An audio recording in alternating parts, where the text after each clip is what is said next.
Before I get into today's episode, just want to let you guys know that, we have a podcast on the website, a couple podcasts on the website. We have some blogs on there. So I know you're all in quarantine. If you need some mindless entertainment, we have plenty of that here. And also, I do have to give a special shout out to everybody who has been working hard here with JKS, Billy, of course, the Hook Cam, and Steph Alex, and of course, my podcast co-host, Kyle. They're all hard workers, all been getting a bunch of content out. So, make sure you guys watch all their videos and all their stuff. But yeah, anyways, hope you guys enjoy this video. So Eric Ebron just signed a contract for 2 years at $13 million for the Pittsburgh Steelers. And honestly, I like this move. I think it makes a ton of sense. It's a 2-year, you're giving him $6.5 million. So it's not a lot of money at all. I think it's very reasonable. I'm a bit surprised he went for that low, to be totally honest. I think this is a very reasonable contract. And on top of it, now you have Vance McDonald and Eric Ebron. That's a very good 1-2 punch. And also, Ebron is definitely more of the pass catching type, but this now helps him when you have another tight end who can come in there and play. He doesn't have to be an elite blocker. He can just sort of be the guy who you have, run routes. And now I think the argument against him will be that, he only really had one good season. Last year he was playing fine, but he did get hurt, and his yardage per game was down. However, I think a big part of why his yardage per game was down had nothing to do with him, or maybe not even nothing to do with him, but it wasn't entirely his fault, I should say. Like, take a look at this play, for example. It's going to be a cover one hole that Indianapolis is going up against, and that's going to be Ebron's route, so a pretty good route against this type of coverage. It will get in between the linebacker and safety in the middle of the field, but sort of towards the end of the route, it will be very open as long as Ebron can just win his own one-on-one matchup. And after the ball is snapped, you will notice that he absolutely is winning his own one-on-one matchup. I mean, without a doubt, he has some space right here, and this is a good situation for Ebron. However, this is Brian Hoyer, and Hoyer is just going to miss this throw a bit too high. Now, granted, again, his detractors would sit here and say that Ebron still has to make that catch. That was not an impossible catch to make, and I don't totally disagree, if I'm being honest. I mean, that's kind of Ebron's downside, is he doesn't have the best hands. He's not going to make too many highlight reel level catches. He is kind of the guy who he's going to get open more than he's going to make those tough catches. If it's not much separation, you should probably look to somebody else. But he does get separation, and he gets separation consistently.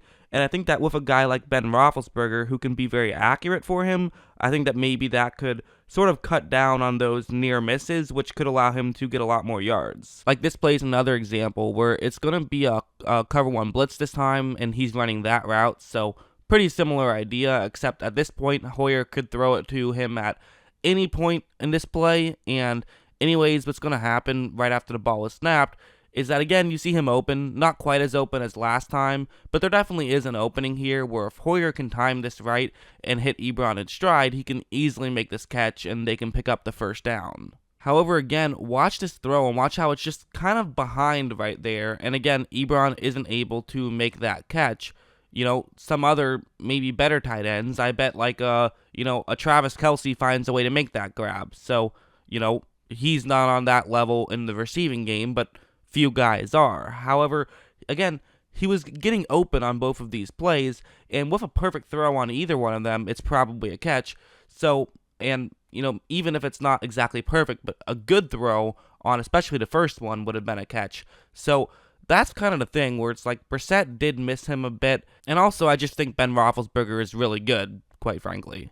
He also had this play I was watching, which I just thought was a really smart play, just kind of a fun one I just wanted to talk about because, sometimes it's fun to talk about just a fun play. And what happened is that it's going to be a cover one play. It's man coverage. But now Miami has 2 guys dropping back into coverage instead of just 1, which means that only 3 people will be rushing the passer. And Ebron, he's running that route right there. So, typically you would think that just 1 guy dropping back into coverage would be better because, there's less people that Hoyer would have to throw over. And that is usually true. However, in this case, something different is going to happen. So a Miami player does drop back into coverage right over there. I mean, it's white on white, so it's a little bit tough to see, but, he's right there. And so for Ebron, that's him and the assigned man who's going up against him. what Ebron is going to do here is so smart, I think, where he sees that someone is dropping back into coverage. And so watch how he's kind of going to use him as a pick.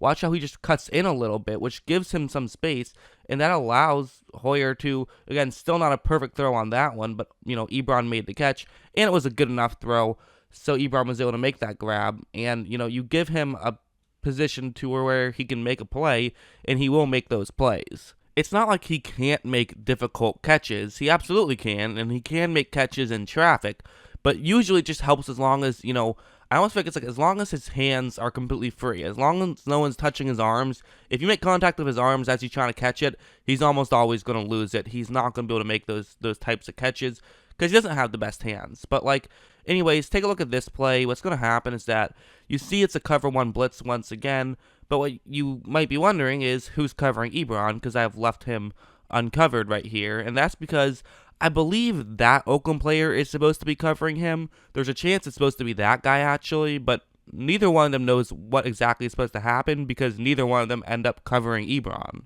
So basically, at this point, it's going to leave Ebron completely uncovered, which is obviously a great thing for the Colts and a disaster for the Oakland Raiders.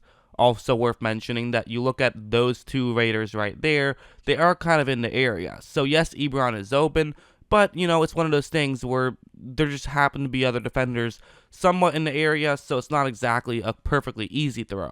Brissett is going to make it, but Ebron is able to make this catch, even though there were plenty of Oakland Raiders flying around him. So, to me, that's the kind of thing where it does seem like a couple of times a season he will end up with one of those types of plays. He definitely had a couple of those when he was with the Colts when Andrew Luck was throwing to him, which at this point is, pretty clearly the best. Well, I would say he's the best quarterback to throw to him, even though I think Matt Stafford is very good. At least, he's had guys to throw it to him, but as long as you can put him in a good situation where you can throw the ball to him accurately, he can make catches. He's definitely a good receiving tight end in that regard. I also think that Indianapolis just used him better than Detroit did, and I think that Pittsburgh will also use him better than Detroit did. One thing that you can really look at is a play like this where it's going to be a cover 3 zone. And for Indianapolis, what they're going to do is they're first going to have a receiver on the top half of the screen just run deep. And then what they're going to do is have Ebron run that route right there. So the idea is that, the cornerback who's going to be covering deep is going to continue going deep because there's a receiver there, meaning Ebron could get open once he gets to the top half of the screen. And one slight flaw I do actually have to say about Ebron, one little thing that I think is a problem, is that you see once this ball is snapped that Ebron, he's being pretty obvious about how he's running this route. I often talk about the importance of that beginning portion of the route. If you are going to be cutting up, don't make it clear that that's where you're cutting. Make it look like you're just running straight. You ideally want the beginning portion of your route to always look the same regardless of what route you're running, which makes things difficult on an opposing corner. Ebron didn't do that here. However, it didn't matter because he is so quick. He has great speed and is able to make the catch, and they get a big gain just like that. And I think that I can definitely see Pittsburgh running a good amount of plays like that. That's just something I could see them doing. I think that Ebron he's the kind of guy where it's like, is he a perfect player? No, but I do feel like he's going to add more value than it would hurt. And for $6 million, it's not that much money. Again, we're talking 3% of the cap right there. So that's, basically nothing. If you think about, there's just over 50 guys in the NFL. So, we're talking just a little bit under $4 million per guy. So you're just paying him, twice as much as you should pay just an average guy, your best bench player or whatever you want to say. So, it's a good deal for me, I think. I do think that, and, it's hard to really say exactly how good the receiving talent was that Pittsburgh had last year because, they didn't have Ben Roethlisberger for almost the entire season. Their quarterback play wasn't great, and I do like Juju, but I do kind of wonder if perhaps having another receiving target can also help out that offense because, the offense wasn't great last year.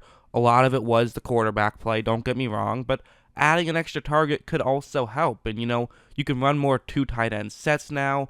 There's just a lot of value I see in this move. So, yeah. What do you guys think? Do you like this move? Dislike it? Always like to know what you guys have to say. I do like it. And of course, as always, thanks for watching.